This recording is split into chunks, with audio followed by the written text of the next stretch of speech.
আমরা এখন বকখালি না মন্দারমণি যাবো সেই নিয়ে প্ল্যান করছি। আর সাগর এখানে শুনছে। কার্যক্রম: সৈকতে বিশ্রাম, পাখি দেখা, জাম্বু দ্বীপে নৌকায় চড়ে।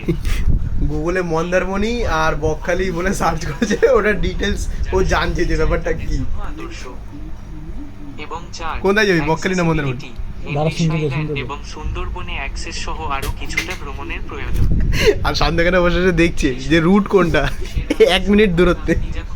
সাগর এটা লেটেস্ট কোথা থেকে হচ্ছে না মন্দারমণি বেছে নিন যদি আপনি জল ক্রীড়া এবং এখান থেকে মন্দারমণি আর বকখালির মধ্যে তুলনা করছে। কোনটা দেবে? আর চয়ন ওখানে বসে খাচ্ছে, চয়ন খাচ্ছে। চয়ন হবে তো ট্যুরটা